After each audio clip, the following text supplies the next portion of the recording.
1,300 years ago, the earth splits open, and a tide of demons pours out, endless as a storm, and a handful of warriors stand against them on a scarred plain. They strike without pause, blades and spells cutting through wave after wave, and one of the boys swears at their stubborn numbers, while another acknowledges that the long-expected hour has come. The girl pointing at a great egg that crouches like a heart of calamity in the dirt.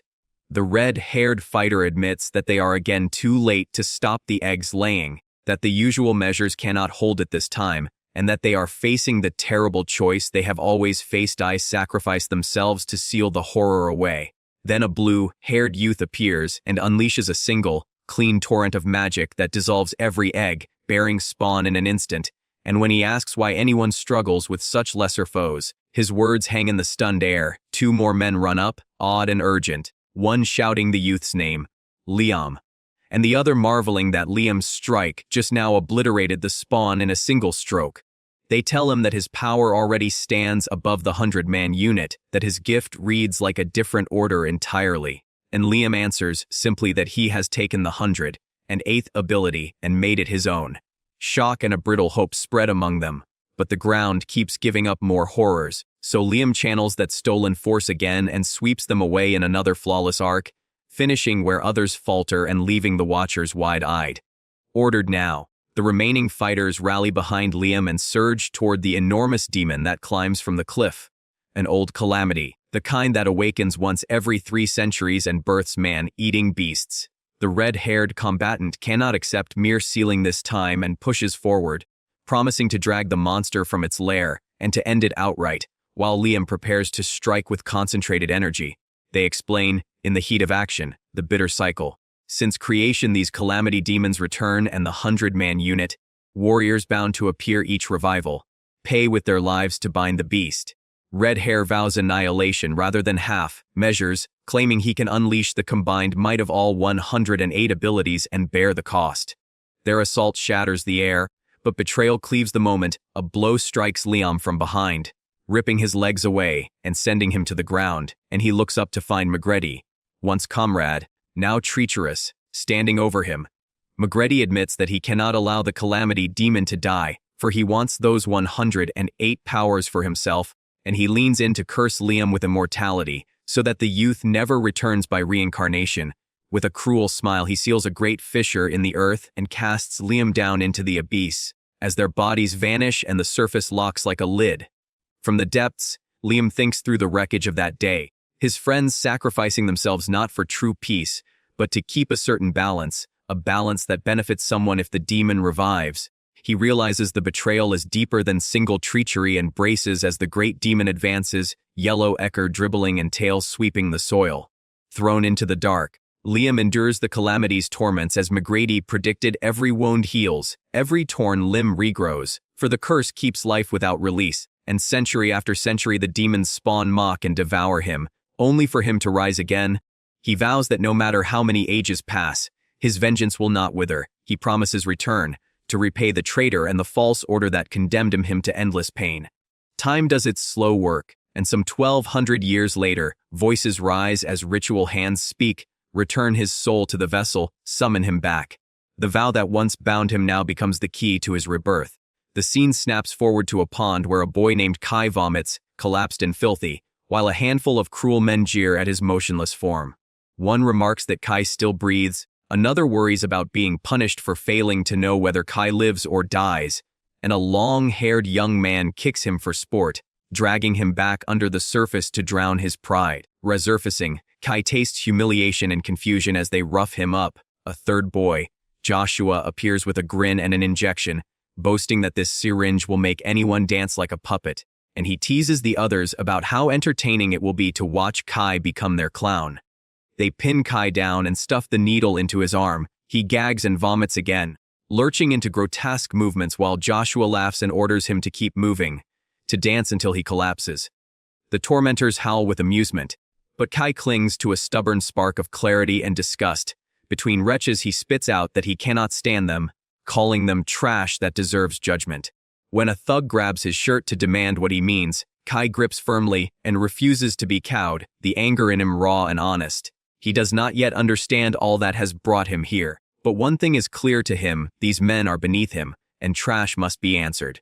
When a faint chill stirs beneath Kai's skin, and the air around them tightens, the youth's magic, small and unused until now, wakes as sluggish ice at first, yet it answers Kai's will and lashes out before the man can land a punch. Frost blooms along the thug's arm, his strike shatters into steam, and he staggers back screaming, bewildered by a power he never expects. Kai moves with a strange calm, his body pulsing with a blue light that gathers like a tide, and when he finishes, the man lies on the ground groaning while Kai watches, cool and contemptuous, calling the fallen fellow pathetic without raising his voice. The others freeze, then shout as fear and rage scramble them. The long-haired bully cannot understand how Kai can be so strong, insisting the body Kai wears never knew how to use power properly, while the last-ditch hope that brute force will work dissolves as Kai's blue energy rings wider. 3 of them rush in together, but Kai releases that gathered light in a casual sweep that sends them sprawling, and when the dust settles, he stands with an odd, small humor. He tells one to hand over his clothes, because the first reeks of swamp, and points to another's jacket to use as a hand towel, then changes into the pilfered garments with cold efficiency. With his back to them and his voice flat, he suggests he might drown them all in that same swamp, and their bravado crumbles into pleading as the long-haired boy whimpers apologies. Kai listens without softening. He refuses to accept a simple sorry after the lives they have taken, and he tells them so, and apologies cannot buy forgiveness when blood stains their hands. One of the men scrambles to shift blame onto Joshua, claiming he only followed orders and that Joshua planned everything, even making Kai the target of a ritualized humiliation called Liam's Descendant, that the academy passes down. At that name, Kai's face tightens. The man explains that the game is an old, cruel rite among the students of the Royal Magic Academy. Anyone chosen as the designated descendant of the traitor Liam Hill becomes a public target of punishment by the whole student body. He adds, in a mixture of shame and spite, that even the children know the old story, that Liam Hill fell to 99 heroes and became the most infamous villain in their shared history, and that those so-called victors turned the truth. Kai hears about Liam Hill the way a wound remembers a blade. The explanation hangs in the humid air and a cold ledger of past lies falls into place. The thug's justification sounds thin. He insists history is already bent, the traitor story polished and taught as fact, while Kai thinks the truth must be corrected. They march after Kai to the house, the small band muttering and jostling until one of them announces that this is his residence. Kai surveys the place and finds only a ruin that barely looks fit to be called a home. And when a man complains about guiding him all the way there, Kai tells them they may leave for today, but warns that this is not the end. He steps through the doorway and a servant inside greets him with a mix of shock and respect, calling him Your Highness, which sets Kai thinking the vessel he carries must be royal. He cannot pull memories cleanly from the borrowed mind. The palace-cased impressions flicker and refuse to settle. And when he asks the servant about his origin, the man explains that Kai is the 8th prince of the kingdom. Kai puzzles over the gap. Royalty normally lives in a castle, so why does this body keep such squalor? The servant stammers, then explains there are circumstances, and Kai, half amused, half annoyed by how these men treated their supposed lord, decides to leave that problem for later. As he moves through the room, Kai notices how malnourished the body is, and a man behind him, likely a steward, pleads that Kai seems changed and asks what happened. Kai hears the question as a mixture of concern and the old habit of treating nobility as fragile, and he answers bluntly that he never planned to play the same role this person lived, telling the steward to begin thinking of himself as serving another master. He says this with a cold, final tone before turning away and sleeping in the bedroom. The scene folds for a moment into memory. 2,100 years earlier, Magredi and his sister fight for their lives amid a swarm of demons. Panic and blood stain the air as Magredi falls, and the demons close on his sister, Mamina. Then a blue light cleaves the dark and the spawn are wiped out, and Liam appears at the edge of the pit to tend wounds and chase off the last threats. Magredi, stubborn and proud, had insisted he did not need rescue, yet he accepts the help and feels the weight of a debt he vows never to forget. Kai wakes with the aftertaste of that vision and calls it a dream. Sitting up on the narrow bed and setting sharp goals into place, he will hunt down the ungrateful men who abused this body and force them to return the power they stole. But first he will properly thank Kai. the name of the vessel, for lending its flesh to his soul. Dawn spills thin light through cracked panes as the butler greets Kai and sets out a spare breakfast. Kai takes his place at the table, sees the same dull meal as yesterday, tastes it and stops, noting that the food is made by someone who never learned to cook and that no one else stirs in the mansion. He tells himself he cannot believe this is his second life, while the butler offers a clumsy apology that Kai cuts off.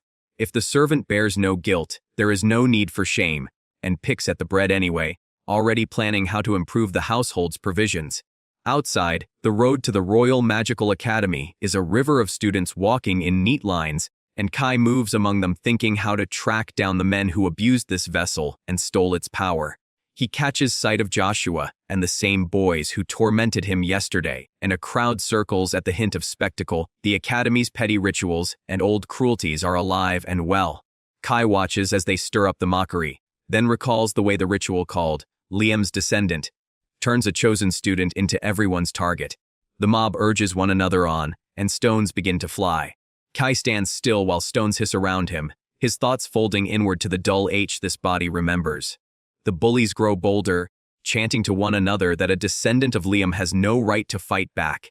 For a moment the menacing noise seems to satisfy them, then Joshua steps forward and decides to take the beating into his own hands.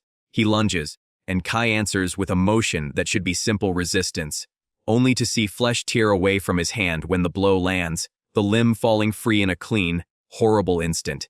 For a beat the attackers expect victory, then Kai's hand knits itself back as if the wound never happened. The skin reweaves, the bone seals, and the onlookers freeze between revulsion and awe. Recognition blooms across their faces. This body regenerates, and what first seemed frailty becomes uncanny resilience.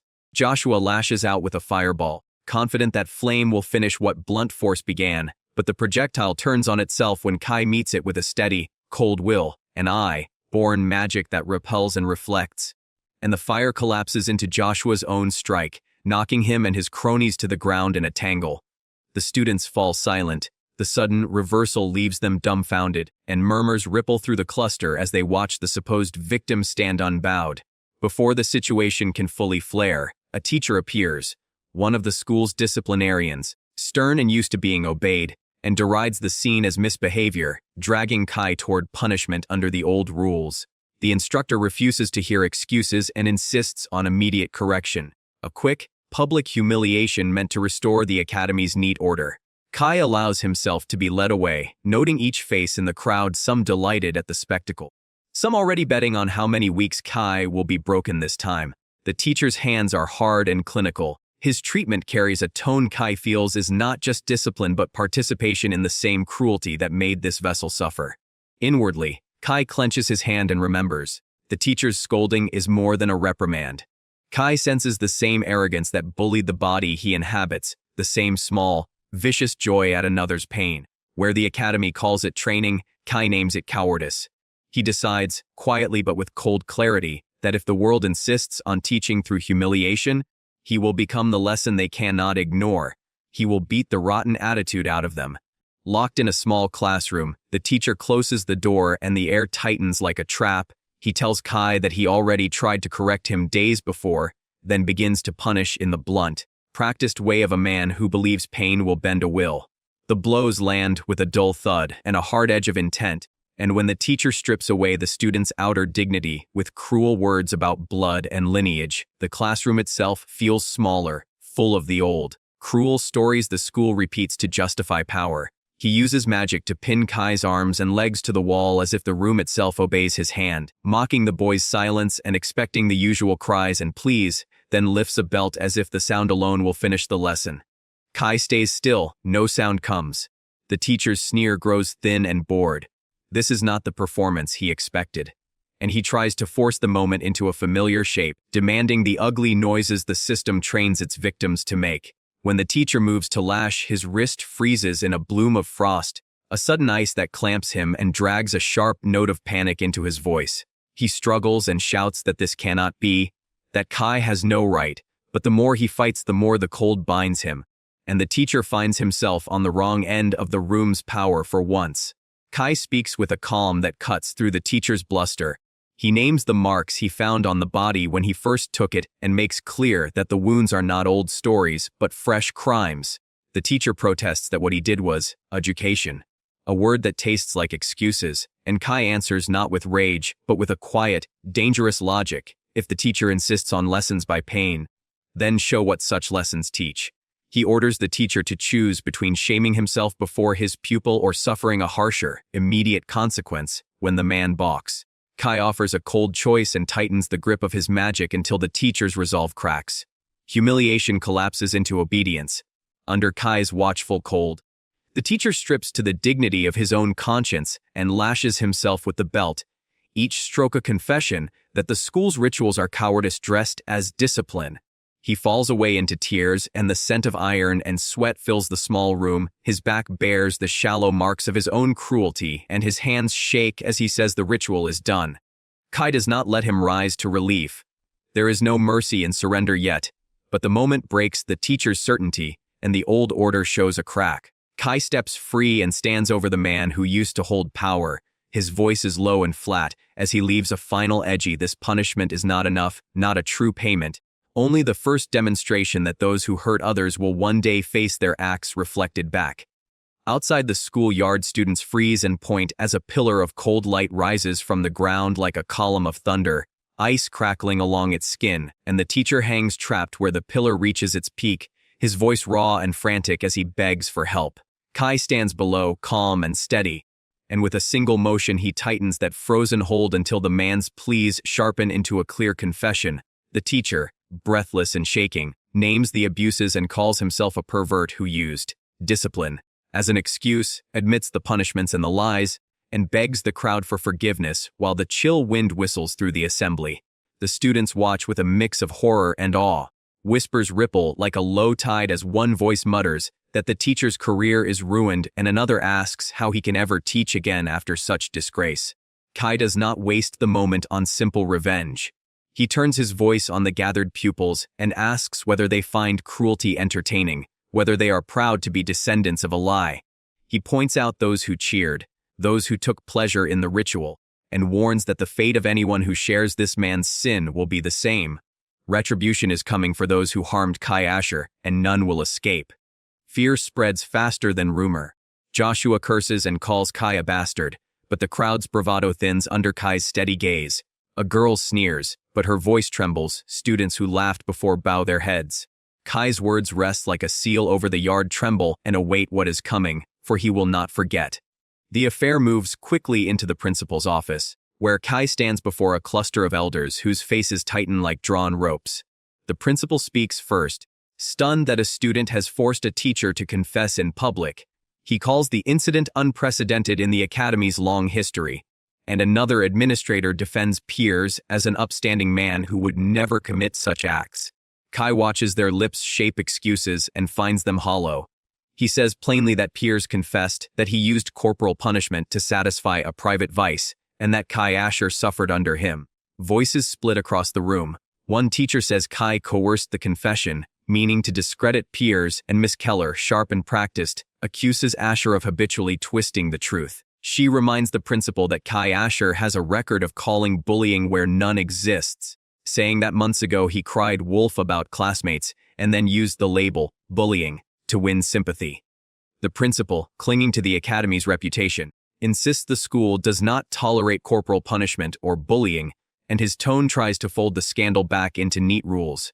Kai hears the careful words of the staff and recognizes the same pattern he has seen since he woke in this body: institutions that protect their image first and people second. He feels the cold hollow of authority working to smooth over a wound rather than heal it.